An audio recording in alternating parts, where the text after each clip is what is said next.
The show's on the air. Hello, welcome to Screensavers. I'm Patrick Norton. And I'm Leo Laporte, back from vacation. Thank you for joining us on the Screensavers. Did you miss me? Horribly. Yeah, right. Cried like a baby. Coming up on today's show, you'll want to be on a tropical island or maybe flying through the sky. Filmmaker Ralph Dickinson will be here to teach you how you create a blue screen effect just like the big movie houses. Blue screens. Simple steps.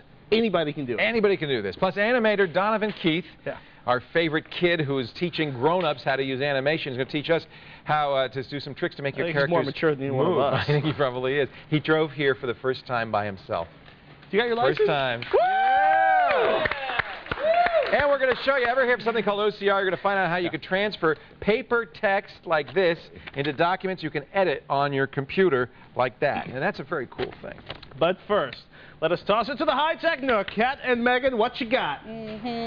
Oh, that it's Valentine's. Sweet. Today I'm going to show you a website that has to do with Valentine's Day, how to make stuff and everything. Is that Patrick? I am going to first show you how to play some classic games on your PC, and then we'll do some tweaking. We're having a little Ghost World moment over there is what we're having. Oh, isn't that cute?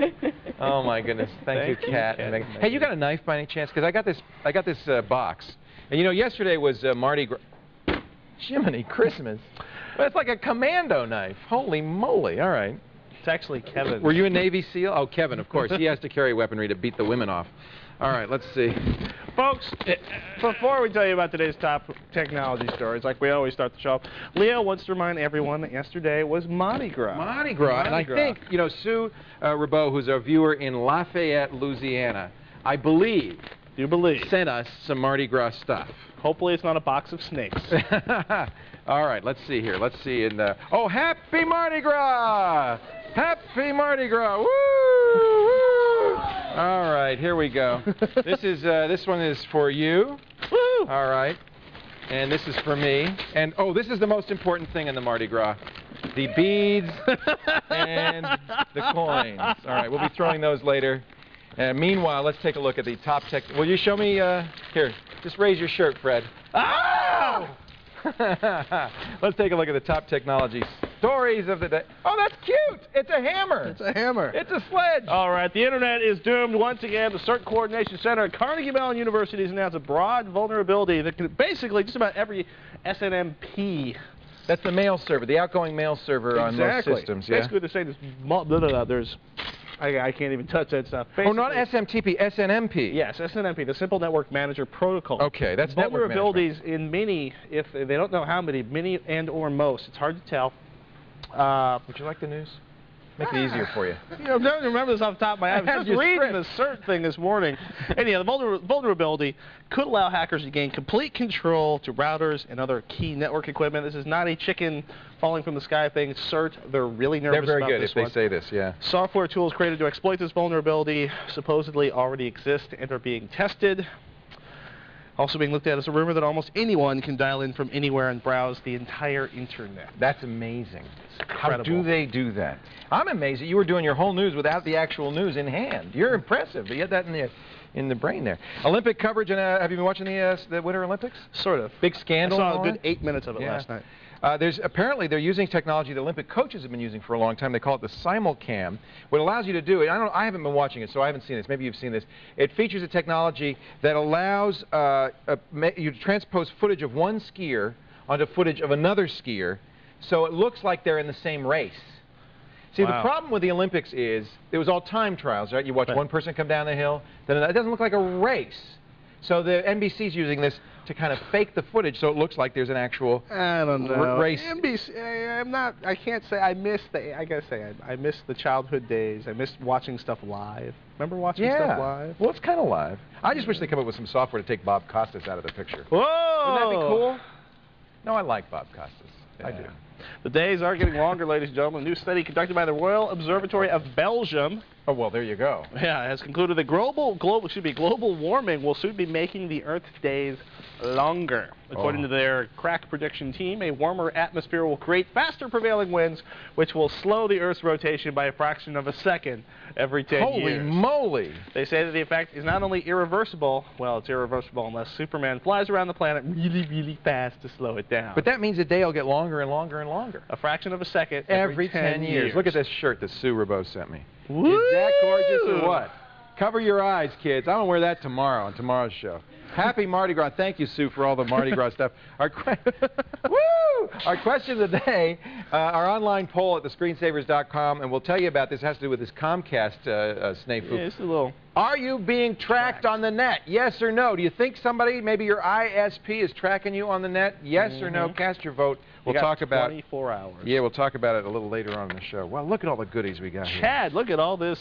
Hey, Chad, happy Mardi Gras. Do they have a big Mardi Gras parade in Hendricks, Oklahoma? I don't think so. I wish they would have, though. They would mock that, wouldn't they? Yeah. What can we do for you? My own. Yeah, you're just Chad's parade. Well, my question is, I'm having problems. I just installed Microsoft Internet Explorer 6. Yes. And on every page except for the MSN page, it'll give me a DNS error. You're kidding. No. That's so good. You know, one of the things that they started doing with IE6 that I have mixed feelings about, when you enter in an address that doesn't exist, oh, Bitbeamer, what the heck is Bitbeamer and who put it on our system? What have you guys been up to, when you go to a page that doesn't exist, it says, it gives you a DNS error page. Well, it won't let me into Yahoo. But it won't let you into anywhere? No. But it does. What pages work on this? MSN. Just the Microsoft network? Yeah. All right. And are you using MSN as your internet service provider? No, I'm not. I'm going through a local service. I think what happened is, when you installed this, it installed MSN as well. Ooh. And it broke your internet service provider's settings in your computer. Here's what DNS is. It stands for Domain Name Server. And it's the big phone book that looks up a name like thescreensavers.com and matches it to a number. Right. Ultimately, if you want to go to a website, you need a number, like a phone number. So it's kind of like directory assistance for the internet. If you're getting DNS errors, it means when you type in www.yahoo.com, and if it doesn't get a number, it says, I can't find that site, it's an error. Are you ever able to get to Yahoo at all? Well, it'll come up for a second, and then it'll go to the page cannot be displayed. That's terrible. So a couple of things you're going to have to do here. You might need the help of your internet service provider on this. You're going to have to take a look at your network settings. Which version of Windows are you using? It's 98. Okay. That's what I got here. Open the network control panel, and you're going to want to take a look at, and I'm sorry to have to do this to you. Do you use dial-up networking, or do you use a... It's dial-up. It's dial-up. All right, you won't have to go here then. Never mind, forget it. You go to your dial-up network. Geez, it's been so long. Yeah. You go to your dial-up network settings. We don't have any on this computer because we don't have a modem. And you're going to want to check through all of those and make sure that they're set correctly. You might have to get the help of your internet service provider's tech support on this one. All right. But my guess is what happens when you installed IE6, MSN, does that sound right? Clobbered the network settings. Well, it asked me if it wanted MSN to be my home page and stuff like that. And you said yes. And I said yes. Well, in theory, that should just change your home page. Sometimes, I got to admit, MSN has often done some truly gnarly things to your existing installation. Call up your ISP, get the settings, and have them walk you through both your settings for your Internet Explorer browser. You might want to try going into the control section of that and definitely, like Leo said, check the modem. That's so hard. And normally what you do is you'd go to the website of your internet service provider and look at the settings there, but you can't get online. If you've got another computer in the house that's working, you might want to check that. From now on, AOL does the same thing. When it says, do you want me to take over, say no, unless it's your internet service provider, because that's a bad thing. Folks, if you want to talk to us, you got to go through our Netcam host and the Netcam Cineplex. That would be Morgan and Kevin. There they are. Hey. Hey, thanks for the knife, Kevin. Oh, no problem. Wow. Use it to fend off the ladies. Watch out, Morgan. I'm going to be careful. To ask your question on the air, give us a call on the telephone at 888-989-7879. Or you can send us a fax at 415-437-5869. And you can also chat with us at techtv.com/chat. And I didn't even have to do anything for the feed. Coming up in the boot camp today, we're talking keystroke loggers. Leo, you know about those, right? I do. We're going to show you, actually, it's not, well, I'll show you. We wants to automate some stuff, right? We'll show you how to do that in just a little bit. Thank you, Morgan. Thank you, Kevin. She looks good in those beads.